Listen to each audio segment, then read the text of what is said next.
Something like that. భారత వికసిత సంకల్ప సభ ఒక పెద్ద సభను ఆయన ఆర్గనైజ్ చేసుకున్నారు.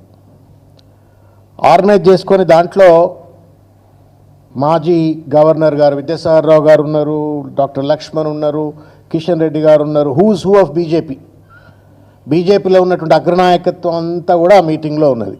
ఇది నేను గుర్తు చేస్తా ఉన్నా. ఒకడు లేడు అందులో, బండి సంజయ్ లేడు. మొత్తం బీజేపీ అగ్రనాయకత్వం అంతా మీటింగ్లో ఉంటుంది, ఒక్కడు మాత్రమే ఆ మీటింగ్లో లేదు, అది బండి సంజయ్ గారు.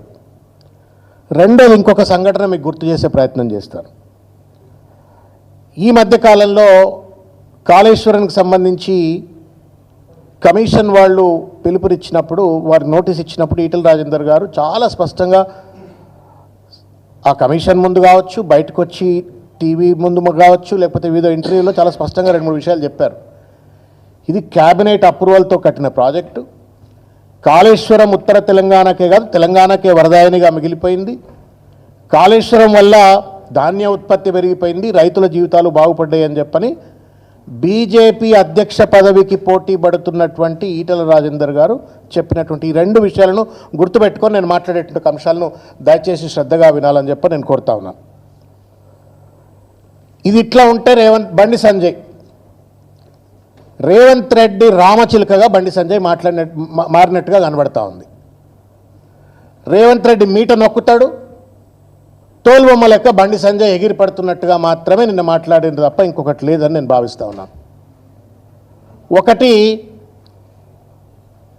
ఈటెల రాజేందర్ గారి మీటింగు మొత్తం బీజేపీ అగ్రనాయకత్వం అంటే మీ టీవీలు పేపర్లు అన్నీ ఫ్రంట్ పేజీలో న్యూస్ పెడతాయి, సగం కాలమ్స్ రాసి పడేస్తాయి.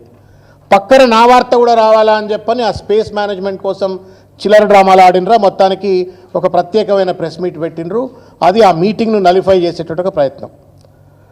రెండవది, సిబిఐ ఎంక్వైరీ జరగాలని చెప్పని నిన్న చిలక పలుకులు పలికిండు బండి సంజయ్ గారు. ఒకవేళ సిబిఐ ఎంక్వైరీ జరిగినట్టయితే we are ready, party is ready. KCR garu, Harish రావు గారు, లేకపోతే పార్టీ అంతా ఏ ఎంక్వైరీలైనా పెట్టుకొని ప్రజల ముందు కాళేశ్వరం ప్రాజెక్టు ఒక వరదాయిని లెక్క నిలబడ్డది కాబట్టి ఏ ఎంక్వైరీ పెట్టుకున్నా, ఎన్ని హెరాస్మెంట్లు చేసినా రైతుల కోసం మేము కొట్లాడతామని చెప్పని పార్టీ రెడీగా ఉన్నది. మరి ఈ దీంట్లో ఆల్రెడీ నోటీసులు ఎదుర్కొన్నటువంటి ఈటెల రాజేందర్ కూడా సిబిఐ ఎంక్వైరీ వస్తాయి కదా. ఈటెల రాజేందర్కు సిబిఐ ఎంక్వైరీ ఎదుర్కొన్న తర్వాత సిబిఐ విచారణ ఎదుర్కొంటున్నవాడిని పార్టీ అధ్యక్ష పదవి ఎట్లా చేస్తారు, తప్పిస్తారు కదా అని చెప్పని అదొక రెండో కుట్రకోణం. ఒకటి, మీటింగ్ స్పేస్ రావద్దు, మీడియాల కవరేజ్ రావద్దు, తనది కూడా సమానమైన కవరేజ్ రావాలా. ఒకవేళ తనన్నట్టుగానే సిబిఐ ఎంక్వైరీ జరిగినట్టయితే, ఈటెల రాజేందర్ కూడా సిబిఐ కేసులో ఇంప్లికేట్ అయినట్టయితే ఈటెల రాజేందర్ బీజేపీ అధ్యక్ష పదవికి అనర్హుడు అవుతాడు. నా కుర్చీకి నేను మళ్ళీ ఆ కుర్చీ మీద కూర్చోవడానికి నాకు పోటీ ఉండదు, ఈటెల రాజేందర్ని ఇట్లనే తప్పివచ్చున్నది రెండో కుట్ర.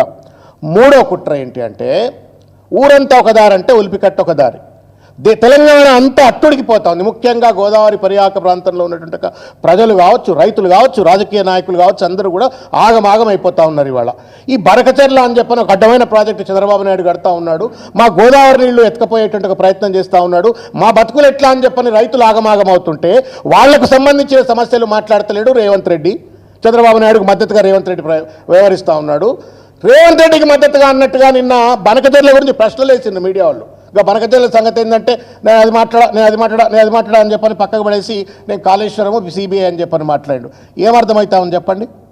బనకచెర్ల మీద చర్చ రావద్దు, సిబిఐ కేసు ఈటెల రాజేందర్ మీద రావాలా, బీజేపీ అధ్యక్ష పదవికి రావద్దు, ఆ మీటింగ్ కొలాప్స్ అయినట్టుగా కనబడాలన్నట్టు ఒక చిల్లర మనస్తత్వం. ఒక కేంద్ర మంత్రిగా ఉండి ఒక జాతీయ పార్టీకి అధ్యక్ష పదవిలో ఉన్నటువంటి ఒక వ్యక్తి చేసిన ఒక చిల్లర ప్రయత్నానికి రేవంత్ రెడ్డి రిమోట్ ఎత్తితే ఎగిరిపడేటువంటి ఒక తోలుబొమ్మ లెక్క, రేవంత్ రెడ్డి రామచిలుక లెక్క బండి సంజయ్ గారు నిన్న వ్యవహరించిన తీరు నాకు అనిపించింది. నిన్న ప్రెస్ మీట్ చూస్తూ ఉంటే తలిపాలు దాగి రొమ్ముగుద్దుడు అంటే గిట్లనే ఉంటుందేమో. గోదావరి నీళ్ళు దాగి పెరిగిండు ఆయన, కరీంనారాయణే కదా. గోదావరి నీళ్లు దాగి పెరిగినోడు గోదావరి నీళ్లు చంద్రబాబు నాయుడు ఎత్తుకపోతున్నాడంటే ఆగమేఘాల మీద పార్లమెంట్ సభ్యుడై ఉండి, అక్కడ ప్రజాప్రతినిధి ఉండి ఓ ప్రెస్ మీట్ పెట్టి ఏం రేవంత్ నిద్రపోతున్నావా, ముఖ్యమంత్రివా, నువ్వు కంత్రివా, నిద్రపోతున్నావా, ఆ చంద్రబాబు నాయుడుకి నీకు ఇద్దరికి దోస్తాను ఉంటే చూసుకోరు కానీ మా నీళ్ళంతో ఎత్తుకపోకుండా నువ్వు ఇమీడియట్గా బనకచెర్ల గురించి మాట్లాడతావా, కాళేశ్వరం గురించి మాట్లాడతావా? ఇది తల్లి పాలు దాగి రొమ్ము గుద్దేటువంటిది. అది గోదావరి తల్లి ఏడుస్తుంది ప్రతి సంవత్సరం, వీళ్ళు ఆరతి పీరతనిస్తారు అక్కడ. మరి ఎందుకు ఇస్తారో ఆరతులు ఆ గోదావరి తల్లి ఏడుస్తూ ఉంది అలా.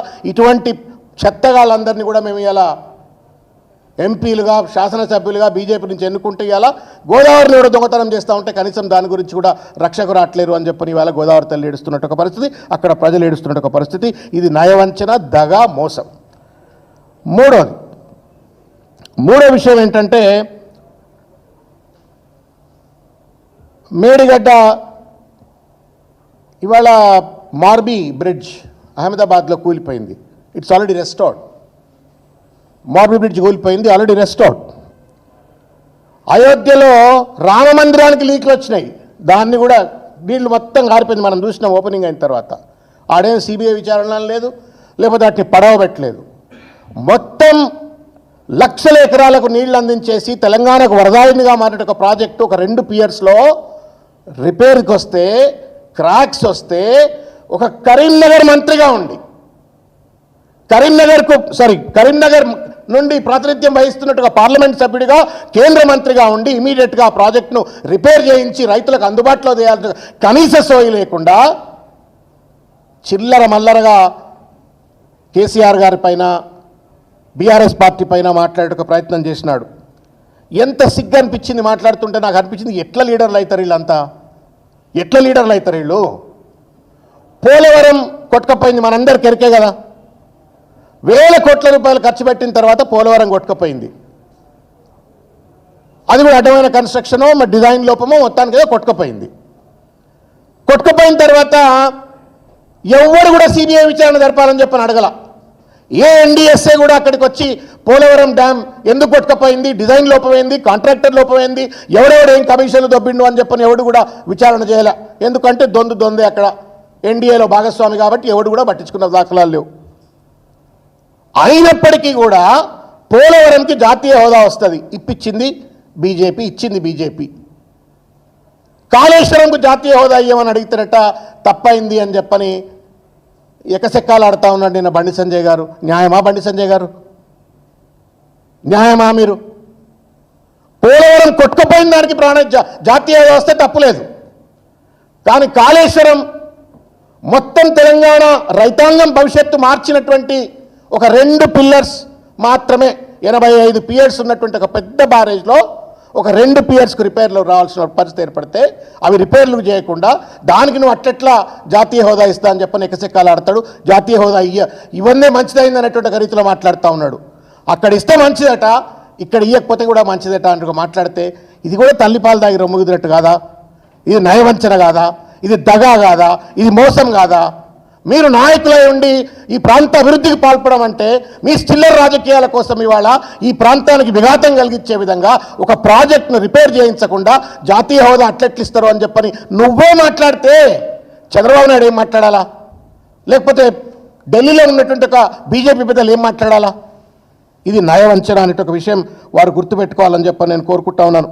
చాలాసార్లు చూస్తాం మనం కేంద్రంలో మంత్రులైనటువంటి ఒక లాలూ ప్రసాద్ యాదవ్, మమతా బెనర్జీ, లేకపోతే మన వెంకయ్య నాయుడు గారు, లేకపోతే మన బండారు దత్తాత్రేయ గారు, వెనవద్దే they the ministers in the government of India, వాళ్ళ రాష్ట్రాలకు ఎక్కువ నిధులు పట్టుకొచ్చుకుంటారు. పర్టికులర్గా రైల్వే మినిస్టర్లు అయితే విపరీతమైన నిధులు, పట్టణ శాఖ మంత్రులు ఉంటే విపరీతమైన నిధులు పట్టుకొచ్చుకుంటారు. ఈ సన్నాసి ఆలోచన ఏంటంటే కాళేశ్వరం జాతీయ హోదా అడిగితే కూడా తప్పనేటువంటి రీతిలో ఒక భావదారిద్ర్యంతో కొట్టుమిట్టాడుతూ ఇవాళ కేసీఆర్ గారి పైన కాళేశ్వరం పైన దాడి చేస్తున్నట్టుగా పరిస్థితి. వాళ్ళేమో వాళ్ళ రాష్ట్రాలు బాగుపరుచుకుంటారు, మీరేమో రాష్ట్రాలు అధోగతి పాలు చేసే ప్రయత్నం చేస్తూ ఉన్నారు. ఇది ఎంతవరకు న్యాయం అని చెప్పని అడుగుతూ ఉన్నాను. ఇకపోతే ఒక 2 ముఖ్య విషయాలు మీ దృష్టికి తీసుకొచ్చే ఒక ప్రయత్నం చేస్తున్నా. కాళేశ్వరం ఏటీఎం అని చెప్పని నరేంద్ర మోడీ గారు అన్నారు, మనకు కూడా ఎరికేది, దాన్ని మళ్ళా అన్నాడు ఆయన. మరి రేవంత్ రెడ్డి ఆర్ఆర్ ట్యాక్స్ వసూలు చేస్తున్నాను కూడా అన్నాడు కదా. నరేంద్ర మోడీ గారు పలు సందర్భాలలో రేవంత్ రెడ్డి ఆర్ఆర్ ట్యాక్స్ వసూలు చేస్తున్నాడు అని చెప్పని అన్నాడా అనలేదా? బండి సంజయ్ గారు మీరు చెప్పండి. నరేంద్ర మోడీ గారు కాళేశ్వరం మీద అన్న మాట గుర్తొచ్చింది నీకు, రేవంత్ రెడ్డి మీద ఆర్ఆర్ ట్యాక్స్ అన్న మాట నీకు ఎందుకు గుర్తు రావట్లేదు బండి సంజయ్? ఇది ఎట్లా న్యాయం అయితే చెప్పండి.